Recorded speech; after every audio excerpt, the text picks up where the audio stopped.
अयोध्या राम मंदिर की प्राण प्रतिष्ठा समारोह 22 जनवरी को होने वाली है और इसका इंतजार देश ही नहीं बल्कि विदेशों में भी लोग कर रहे हैं। और इन सब के बीच हम आपको आज इस वीडियो में बताएंगे श्री राम जन्मभूमि तीर्थ क्षेत्र ट्रस्ट के महासचिव चंपत राय द्वारा कही कुछ अनसुनी बातें।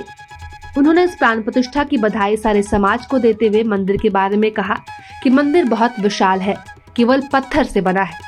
मंदिर 3 मंजिला है और 350 फीट से अधिक लंबा है, वही 250 फीट चौड़ा है। बात करें ऊंचाई की तो जमीन के गर्भगृह से शिखर की ऊंचाई 161 फीट है, एक मंजिल की ऊंचाई 20 फीट है और प्राण प्रतिष्ठा भूतल पर होगी और भूतल तैयार हो गया है।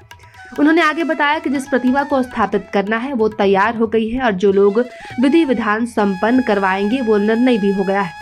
यज्ञशालाएं बन गई है। साथ ही प्राण प्रतिष्ठा पर देश के 4000 संत जिनको आमंत्रित किया गया है उनकी सूची बन गई है। समाज जीवन में सभी क्षेत्रों के लगभग 2500 विशिष्ट महानुभावों का नाम लिखा गया है और इसके साथ ही सबको सूचना भी जारी है। वे कहाँ रहेंगे, कैसी व्यवस्था करनी है, सब पर काम हो गया है। और मंदिर निर्माण के अनुभव में उन्होंने कहा कि मंदिर बनाना मतलब कि भगवान का घर और बड़े काम के बड़ी बाधाएं होती है और इसकी अनुभूति इस दौरान हुई है। उन्होंने बताया कि जमीन में मिट्टी थी ही नहीं, बालू था, मलबा था, जो बहुत बड़ी चुनौती थी। जिसके बाद हिंदुस्तान के इंजीनियर्स इत्यादि की बैठक हुई और सभी ने इसका निदान निकाला। इसके लिए भारत के सारे इंजीनियर ग्रुप को हम सभी को बधाई के साथ साथ धन्यवाद करना चाहिए।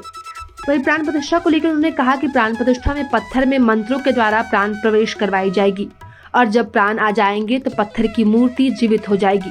फिर वो पत्थर नहीं बल्कि भगवान होंगे और जैसे जीवित आदमी को भूख लगती है तो भोग लगाते हैं, वैसे ही फिर भगवान को भी भोग लगाया जाएगा। नहाना सुलाना सब कुछ होगा और प्राण प्रतिष्ठा एक विधि है जो 6 से 8 दिन की होती है। वह इसके बाद एक पूजन होती है जिसे मंडल पूजा कहते हैं और यह भी होगा। उन्होंने बताया कि प्राण प्रतिष्ठा में भगवान की प्रतिमा को जल में निवास करवाया जाता है, इसके साथ साथ अन्न में निवास करवाया जाता है, फल और औषधियों में भी निवास कराने की विधि है और बाद में एक दिन सैया निवास करवाया जाता है। उसकी कुछ प्रक्रियाएं हैं और इसके जो जानकार हैं वे इसे करेंगे।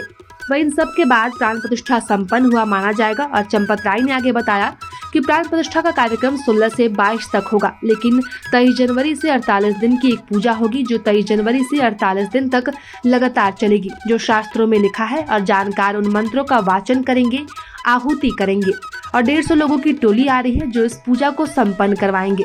वही राम मंदिर की विशेषताओं के बारे में उन्होंने कहा कि मंदिर की विशेषताएं ये होगी कि सतयुग से जितनी भी भारतीय संस्कृति की घटनाएं हुई है उन सब का मूर्तियों के द्वारा चित्रण होगा। समुद्र मंथन भी दिखाया जाएगा। उनको देखने के बाद भारतीय संस्कृति को कोई भी युवा आसानी से समझ सकेगा। और प्रभु श्री राम के जीवन में जितनी घटनाएं हुई है उन सब का मूर्तियों के द्वारा चित्रण होगा। तो ये एक बहुत बड़ी चुनौती होगी और ये कुछ दिनों के लिए नहीं होगा बल्कि ये हमेशा के लिए होगा, जो कि पत्थर से तैयार होगा। प्रभातखबर.com, विश्वास वही, रफ्तार नहीं।